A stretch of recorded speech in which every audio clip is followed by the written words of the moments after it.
శ్రీ సీతారామచంద్ర స్వామి పరబ్రహ్మణ్యే నమ. ఆపదామపహత్తారం ధాతారం సర్వసంపద లోకాభిరామం శ్రీరామం భూయో భూయో నమామ్య. భగవద్బంధులందరికీ కూడా శుభోదయం. శ్రీ విశ్వసహస్రనామ స్తోత్రము మరియు వ్యాఖ్యానంలో భాగంగా ఈరోజు మనము ఇప్పటివరకు చెప్పుకున్నటువంటి శ్లోకాలను అనుసంధానం చేద్దాం. విశ్వసహస్రనామము పూర్తయిన తర్వాత మళ్ళీ ఏ కోరికకు ఏ శ్లోకాలు చదవాలో ఒకసారి చెబుతాను. అదేవిధంగా అంగన్యాస కరన్యాసాలను చెప్పేసి ఉంటాయి. అంటే ఉపదేశము తీసుకున్నటువంటి వారు మాత్రమే స్తోత్రము చేయాలి, అంటే అనుష్ఠానంగా చేయాలి. అట్లా ఏదైనా గురువుగారి దగ్గర చెప్పించుకోవటం కానీ, లేదా నేను మన ఛానల్ ద్వారా ముందుగా ప్రార్థనా శ్లోకాలు, తర్వాత అంగన్యాస కరన్యాసాలు చెప్పి ఏ శ్లోకము ఏ కోరికకు చదవాలో చెబుతాను. తప్పకుండా మనకు ఆ కోరిక తీరుతుంది. అయితే కోరిక ఏంటంటే ధర్మబద్ధంగా ఉండాలి. పూర్వము మనకు చాలామంది అధర్మయుతమైన కోరికలను కూడా దైవశక్తి తీర్చిన సందర్భాలు ఉన్నాయి. కానీ అవి చెడుకు దారి తీస్తాయి. మళ్ళీ ఆ కోరిక మన్నింపబడ్డప్పటికీ కూడా వినాశనానికి దారి తీస్తాయి. అట్లా రాక్షసులు చాలామంది కోరికలు కోరారు, భగవంతుడు ఇచ్చాడు. కానీ తద్వారా యశస్సు ఏమీ వాడు పొందలేదు. కాబట్టి ధర్మబద్ధమైనటువంటి కోరిక ఎలా ఉండాలో అదొక ఎపిసోడ్లో చెప్పుకుందాము. అంటే మనకు ప్రాపంచికమైనటువంటి కోరికలు కూడా ఈడేరుతాయి. అంటే సహజ సిద్ధంగా మానవుడికి ఉన్నటువంటి కోరిక చికాకు ఏదైతే ఉందో అది తప్పకుండా తొలగిపోతుంది. అమ్మవారి దయ వల్ల, తర్వాత స్వామివారి దయ వల్ల మనం చేసేటటువంటి ఉపాసనా బలం అంటారు దాన్ని, అనుష్ఠాన బలము లేదా ఉపాసనా బలం. నాకైతే చాలా సందర్భాల్లో, ముఖ్యంగా అమ్మవారు, లలిత అమ్మవారు, నేను దీక్షగా, అంటే నాకు చికాకు ఉన్నప్పుడు, లేదా నా జీవితంలో అనేక ఆపదలు సంఘటనలు ఉన్నాయి, కష్టాలు ఉన్నాయి. ఆ సమయంలో అంటే ఇంకా కొంచెం దిక్కుతోచని పరిస్థితుల్లో నేను దీక్షగా ఒక 11 రోజులు, 21 రోజులు, 41 రోజులు అట్లా లలిత అమ్మవారిని ఉపాసన చేయడం వల్ల, నాకు అమ్మవారి దయ వల్ల అనేక సందర్భాల్లో నాకు శుభం జరిగింది, నా కోరికలు మన్నింపబడ్డాయి. కాబట్టి పూర్తి నమ్మకంతో కనుక చేసినట్టయితే తప్పకుండా మనకు ప్రకృతి కరుణిస్తుంది, తప్పకుండా మన కోరిక తీరుతుంది. అంటే మనకు ధర్మయుతమైనటువంటి కోరిక మాత్రమే తీరుతుంది. కాబట్టి ఇది మనం పూర్తయిన తర్వాత నేను అంగన్యాస కరన్యాసాలతో కూడిన, అసలు అంగన్యాసం అంటే ఏమిటి, కరన్యాసం అంటే ఏమిటి, అవి మనం చేసిన తర్వాత ఏ విధంగా అనుసంధానం చేయాలి, ఏ విధంగా శ్లోకాలను చదవాలి, అంటే మొత్తం మనం ఒక 20 నిమిషాలు కనుక రోజు టైం తీసుకున్నట్టయితే తప్పకుండా మనకు ఈ స్తోత్ర పారాయణాన్ని చేయవచ్చు. అంటే మనకు పురాణాల్లో చెప్పింది ఏమిటంటే, ఒకటి రామాయణంలో సుందరాకాండ పారాయణం ద్వారా కొంత మనకు ఆధ్యాత్మికమైనటువంటి కోరికలు తీరుతాయి. రెండవది విష్ణు సహస్రనామం, మూడవది లలితా సహస్రనామం. ఈ 3 అనుసంధానం చేయటం వల్ల, పారాయణం చేయటం వల్ల, నిష్ఠగా చదవటం వల్ల భగవత్ సాక్షాత్కారంతో పాటు, అంటే భగవంతుడికి సంబంధించినటువంటి మార్గాన్ని చూపించటంతో పాటుగా మన కోరికలు మన్నింపబడతాయి. అది వాస్తవం. అంటే ఎంతో వేల మంది, సరే నేను చెప్పటం కాదు, వేల మంది వ్యాస మహర్షి దగ్గర నుంచి మొదలు పెడితే, వాల్మీకి దగ్గర నుంచి మొదలు పెడితే ఎంతోమంది గొప్పవారు చెప్పినటువంటి వాక్యం ఇది. కాబట్టి లలిత సహస్రనామము, విష్ణు సహస్రనామము, సుందరాకాండ అంటే సుందరాకాండ పారాయణంలో కూడా మళ్ళీ మనకు అనేక సర్గలు ఉంటాయి. దాంట్లో ఉన్నటువంటి శ్లోకాలు చాలా బలమైనటువంటి శ్లోకాలు ఉంటాయి. అంటే బీజాక్షర సహితమైనటువంటి శ్లోకమే బలమైన శ్లోకం అంటారు. బీజాక్షరం అనగానే మనం ఒక ఎపిసోడ్లో చెప్పుకున్నాము. ఇది పూర్తయిన తర్వాత మళ్ళీ 1, 2, 3, 4 ఎపిసోడ్లో నేను మీకు ఇది అనుసంధానం చేసే విధానము, చదివే విధానము, ఏ కోరికకు ఏ శ్లోకాలు, ఈలోపు మనం ప్రాక్టీస్ చేస్తూ ఉందాము, చూస్తూ చదువుతూ ఉందాం. ఈరోజు మనం ఇప్పటివరకు చెప్పుకున్నటువంటి శ్లోకాలను ఒకసారి మనం అనుసంధానం చేద్దాం. పూర్వపీఠిక నుంచి నేను చదువుతాను, మీరు పరిశీలించండి లేదా వినండి, లేదా మళ్ళీ మీరు తర్వాత స్నానాధికాలు పూర్తి చేసుకుని ఒక దీపం వెలిగించి మళ్ళీ చదువుకోవచ్చు. లేదా నేను చదివింది ఒక్కసారి మీరు మళ్ళీ ప్లే చేసుకున్నట్టయితే మీరు చదివినట్టుగానే భావించవచ్చు. కానీ తర్వాత మాత్రం మీరు చదవాల్సిందే. ఈ రికార్డు ద్వారా కానీ లేదా టీవీలో వచ్చేటటువంటి ప్లే చేస్తూ ఉంటారు విష్ణు సహస్రనామ స్తోత్రము, లలిత అమ్మవారి స్తోత్రం, కానీ వాటి వల్ల పెద్ద ప్రయోజనం ఏముండదు. మళ్ళీ మనం చదివితే అంటే వింటే పర్వాలేదు, కొంత మనకు ఏ విధంగా చదవాలో తెలుస్తుంది, అది పర్వాలేదు. కానీ దాని ద్వారానే మనకు ఆ మంత్ర బలం సిద్ధిస్తుంది అని చెప్పడానికి లేదు, మనది మనం చేసుకోవాల్సింది. ఓం శుక్లాం భరధరం విష్ణుం శశివర్ణం చతుర్భుజం ప్రసన్నవదనం ధ్యాయేత్ సర్వవిఘ్నోపశాంతయే. యస్యద్విరదవక్త్రాద్యా పారిషద్యా పరశతం విఘ్నం నిఘ్నంతి సతతం విశ్వక్సేనం తమాశ్రయే. వ్యాసం వసిష్ఠనప్తారం శక్తేత్ పౌత్రమకల్మషం పరాశరాత్మజం వందే శుకదాతం తపోనిధిం.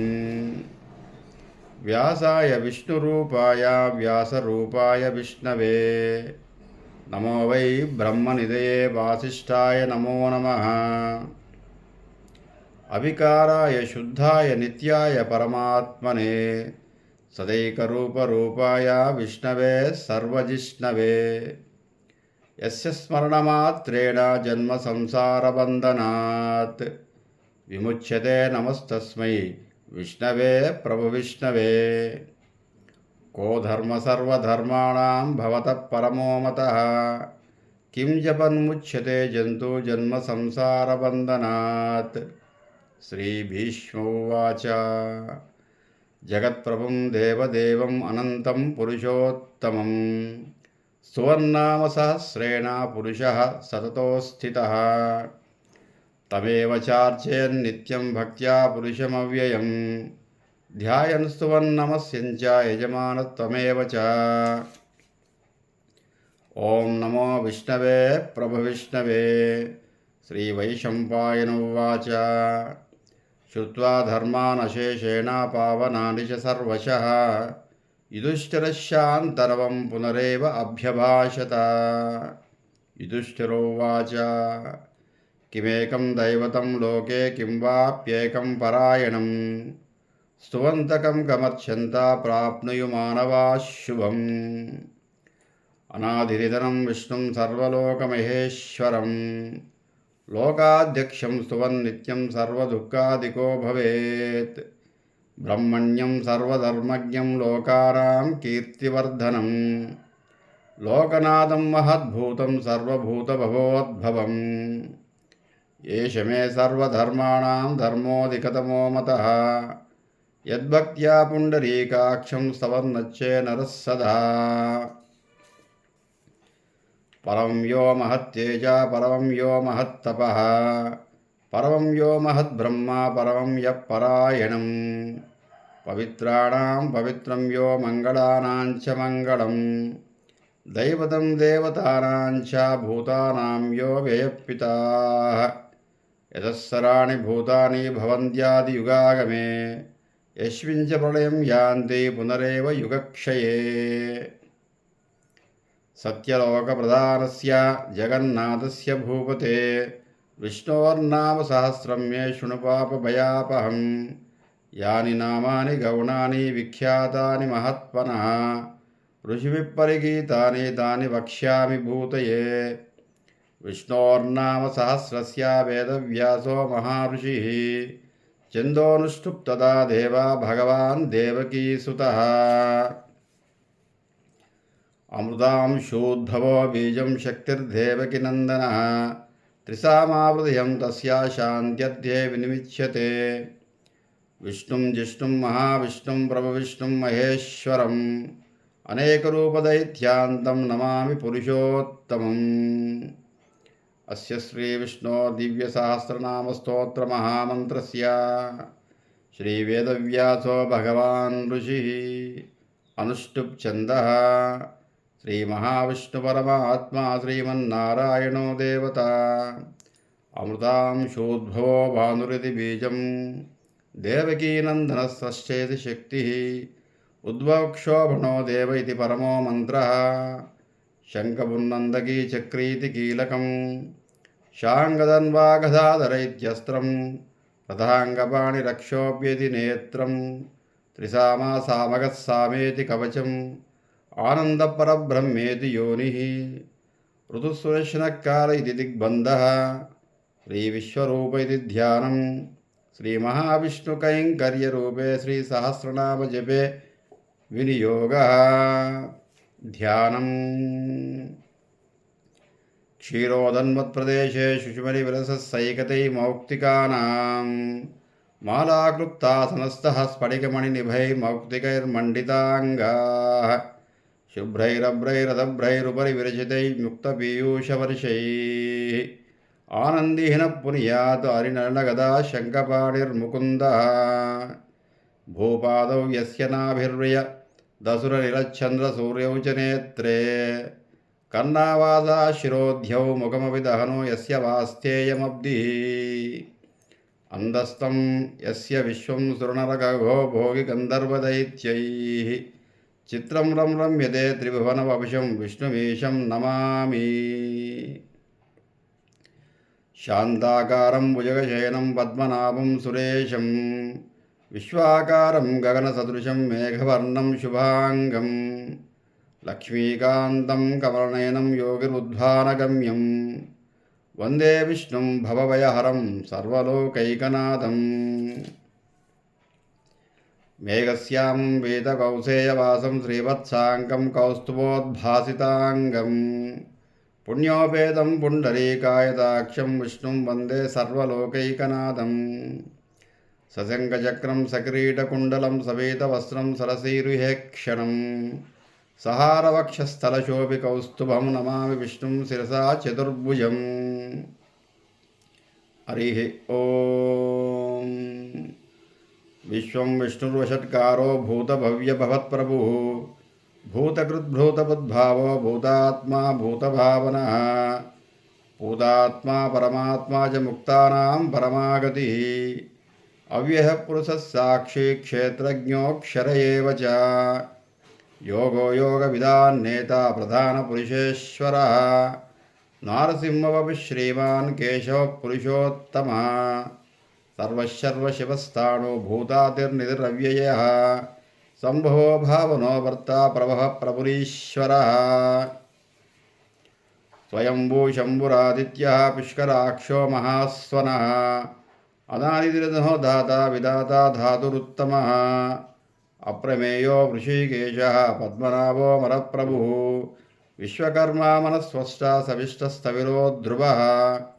అగ్రాహ్య శాశ్వత కృష్ణో లోహితాక్షప్రదర్దనः. ప్రభూతస్త్రిగకుంధామ పవిత్రం మంగళం పరం. ఈశాన ప్రాణద ప్రాణో జ్యేష్ఠశ్రేష్ఠ ప్రజాపతిః. హిరణ్యగర్భో భూగర్భో మాధవో మధుసూదనः. ఈశ్వరో విక్రమీ ధన్వీ మేధావీ విక్రమక్రమः. అనుత్తమో దురాదర్శ కృతజ్ఞకృతిరాత్మవాన్. సురేశశరణం శర్మ విశ్వరేత ప్రజాభవః. అహ సంవత్సరో వ్యాళ ప్రత్యయ సర్వదర్శన అజసర్వేశ్వర సిద్ధ సిద్ధి సర్వాదిరచ్యుత వృషాకమిరమేయాత్మా సర్వయోగ వినిస్మృత వసుర్వసువనా సత్య సమ్మాత్మా సంవితస్తమ అమోఘ పుండరీకాక్షో వృషకర్మ వృషాకృతి రుద్రో వపుషిరా బభ్రు విశ్వయోనిషు శిశ్రవా అమృతశాశ్వతస్థాణో వరారోహో మహాతపా సర్వగః సర్వవిద్వానో విశ్వక్సేనో జనార్దన వేదో వేద విదవ్యంగో వేదాంగో వేదవిక్కవి లోకాధ్యక్షసురాధ్యక్షో ధర్మాధ్యక్షకృతాకృత చతురాత్మా చతుర్యూహ చతుర్ధనుష్టచతుర్భుజ భ్రాజిష్ఠుర్భోజనం భోక్తా సవిష్ణుర్జగదాదిజ అనఘో విజయీ చేత విశ్వయోని పునర్వసు ఉపేంద్రో వామన ప్రాంశు అమోఘ శుచిరూర్జిత అతీంద్రసంగ్రహ సర్గో ధృతాత్మా నియమో యమ వేద్యో వైద్య సదా యోగి విరాహ మాధవో మధు అతీంద్రియో మహామాయో మహోత్సాహో మహాబల మహాబుద్ధిర్మహావీర్యో మహాశక్తిర్మహాద్యుతి అనిర్దేశ్యవపు శ్రీమాన్ అమేయాత్మా మహాద్రిదృత్ మహేశ్వాసో మహీభర్త శ్రీనివాస సదాంగతి అనిరుద్ధస్వరానందో గోవిందో గోవిదాంపతి మరీచిర్దమనో హంస సువర్ణో భుజగోత్తమ హిరణ్యనాభస్తుతప పద్మనాభ ప్రజాపతి. ఇక్కడి వరకు మనం అనుసంధానం చేసుకున్నాం. మళ్ళీ రేపటి నుంచి మళ్ళీ శ్లోకాన్ని ప్రారంభం చేసుకుందాం. Shri Kodandarama YouTube channel subscribe చేసుకోండి. మీ మిత్రులకు షేర్ చేయండి, లైక్ చేయండి. ఒక్కసారి మీ స్టేటస్లో పెట్టుకోండి. నచ్చిన ఎపిసోడ్ ఏదైనా ఉన్నట్టయితే స్టేటస్లో పెట్టుకోండి. లేదా మీ మిత్రులకు ఒక్కసారి ఇన్ఫర్మేషన్ ఇవ్వండి. వారందరికీ కూడా ఉపయోగపడుతుంది. కేవలం విష్ణు సహస్రనామ స్తోత్రము అది ఏదో ఆధ్యాత్మిక స్తోత్రమే కాకుండా అనేక సామాజిక అంశాలు ఉన్నాయి దాంట్లో. అది ఒక మోటివేషన్ లెసన్ మానవ జీవితానికి. భగవద్గీత ఎంతైతే ప్రధానమో మనం కూడా మన ఛానల్లో భగవద్గీతను కూడా చెప్పుకునే ప్రయత్నం చేద్దాం తర్వాత. అంతే ప్రధానమైంది శ్రీ విష్ణు సహస్రనామ స్తోత్రం. కేవలం నామాలే కాదండి, అవి భీష్మాచార్యుడు ఆయన ఆకళింపు చేసుకున్నటువంటి నామాలు. దాంట్లో అనేక రకాల అంశాలని పొందుపరిచాడు. విశ్వం గురించి మనకు అంత అవగాహన కావాలి.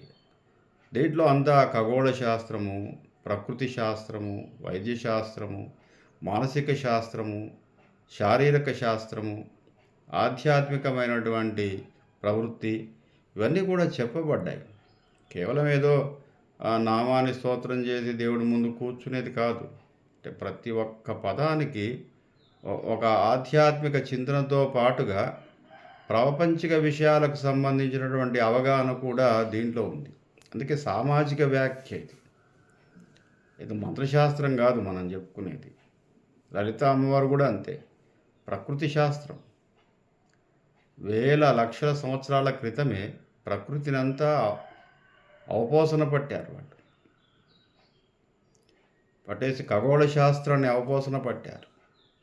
మనకు తెలియని, మనకు కనిపించని శక్తులు ఏవో దాగి ఉన్నాయి. వాటికి సంబంధించిన ఉనికిని ఏ విధంగా తెలుసుకునే ప్రయత్నం చేశారు.